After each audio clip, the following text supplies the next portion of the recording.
I hope I'm in the right place because the only thing I heard from that introduction was Hal Golden Halladay. So when I look at you, I wonder, what am I not seeing?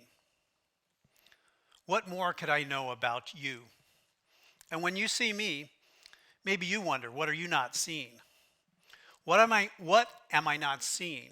Can be a powerful question. Now I have a gift for everybody here today. You'll find this gift under your chair or your seat. It's in a little bag. It's a black rock. It looks a lot like this, but it's smaller. You can find it right now. You're going to want to have it in your hand because we're going to take a little journey with this rock. Because what I've found is at every level in our lives, we come across black rocks. Your black rock's been around for about 20 million years. It's seen a few things. It's seen kingdoms rise and fall. It's seen love and it's seen heartache. It has seen success and it's seen failure.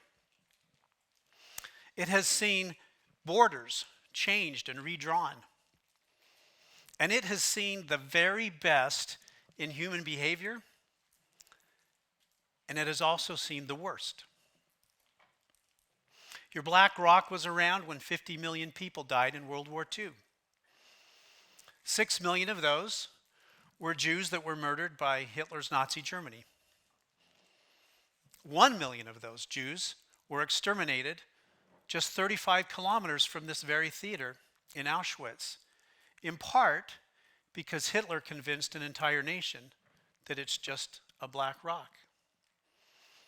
Now, how genocide can happen is complex, but author Stephen R. Covey shed some light on why we often do not see people as they truly are. He said, each of us thinks we see things as they are, that we're objective. But this is not the case. We see the world not as it is, but as we are, or as we're conditioned to see it. Almost 80 years later, after World War II, Russia invaded Ukraine and dehumanized 44 million Ukrainians and created 12 million refugees. Half of those came to Poland and were cared and welcomed by you. In addition to the military and the civilian casualties of this war, there has been a cascade of economic, safety, and security issues for the entire world. But they're just Ukrainians, right? It's just a black rock, right? It's not just in global geopolitics where people aren't seen or valued. Black rock thinking happens almost every single day in the places we work. It's a significant contributor to the Great Resignation and why 1 in 5 workers globally plan to quit their job this year. Some of you will be the 1 in 5. After a global pandemic, layoffs, hiring freezes, increasing workloads, and the pressure to grind away, employees have felt unseen, unappreciated, and unvalued. And you know what? They quit. And that tells me that it's time, right now, best time ever, to start seeing employees for who they truly are, not just for what they do for a company. According to the World Economic Forum, when an employee is looking to make a job change, after they've been fairly compensated, they rank their job fulfillment and being able to be, and the ability to be their true self at work as most important. Because the truth is, there's another study by Business Solver that said 92% of employees said they would be more likely to stay at their job if their boss showed more empathy. Because the truth is, people don't quit companies. They quit leaders.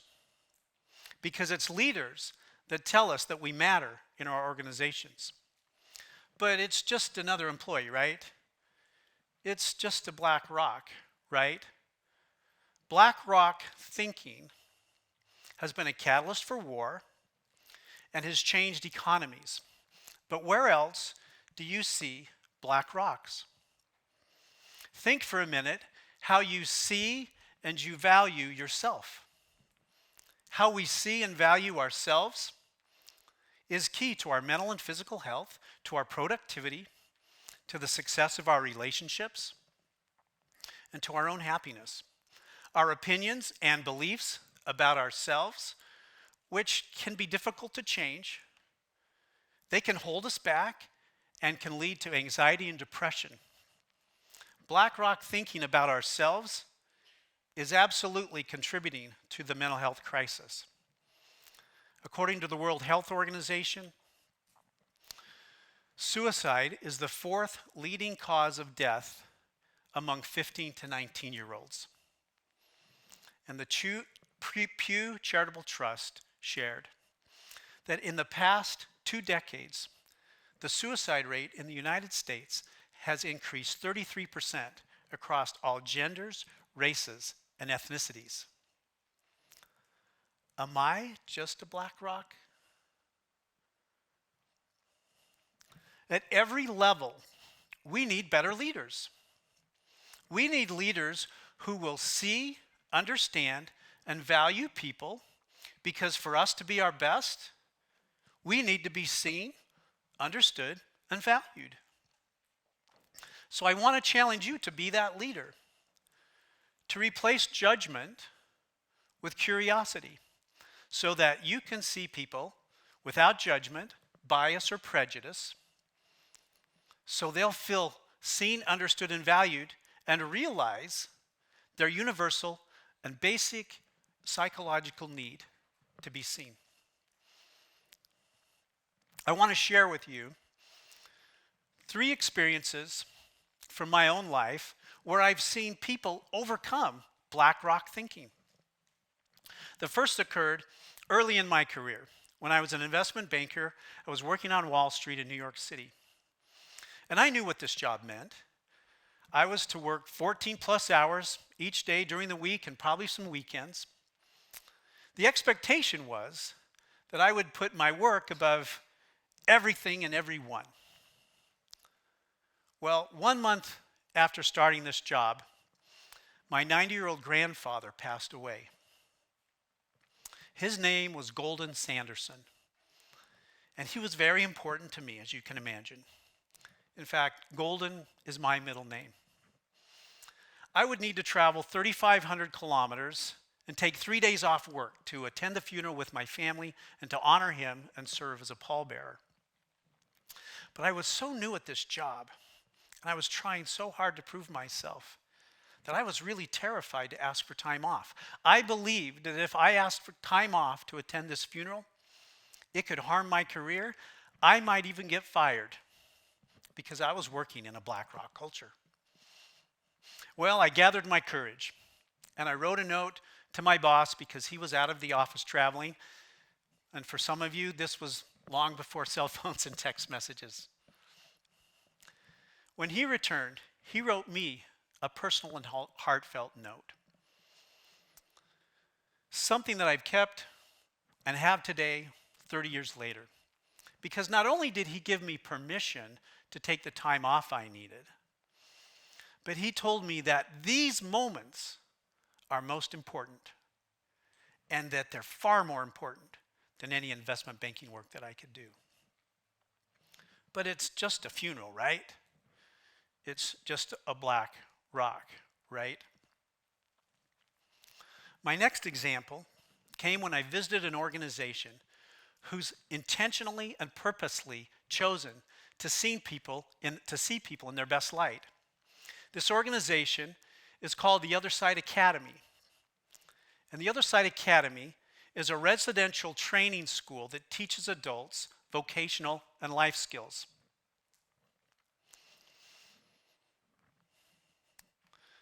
And it's located in Salt Lake City, Utah, in the United States. To fund its operations, the Other Side Academy runs a moving company. And the Other Side Movers has become the #1 rated and #1 trusted moving company in its market.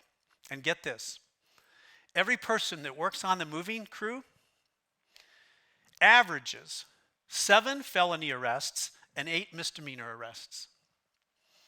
In fact, everyone that comes to the Other Side Academy has been a lifetime criminal, and most are addicted to controlled substances. They'll always be a criminal, right? We can't trust these guys, right? The police, the courts, their families, even themselves, and you and me believe that they'll always be criminals, right? By the way, who do you think runs a place like this? Would you be surprised to know that it's only the ex-convicts and the ex-drug addicts that graduate from the Other Side Academy who are qualified to serve as its leaders? After being a resident of the Other Side Academy for 2 years, 88% of the graduates have no further encounters with the criminal law system. Now that is a magic trick. But they'll always be criminals, right? This is just a black rock, right? At every level, we need better leaders. Oh, wait, I got one more story. The third story, I was in Lviv, Ukraine, a little over a year ago. And I was there teaching a leadership workshop for a global software company. Months later, Russia invaded Ukraine. And many of the female colleagues that I met there fled Ukraine as refugees. These were just moms with children who'd left their homeland, left their husbands and their sons, their fathers and their brothers to protect and safeguard their children from this war. I saw how Ukrainians were dehumanized by this war, and that their universal and basic psychological need to feel seen, understood, and valued had been violated. But they're just Ukrainians, right? Well, this was heartbreaking to me, and so together with my wife Gina and her business partner Beth, we decided, by the way, Beth and Gina make quilts. We decided to wrap Ukraine with quilts.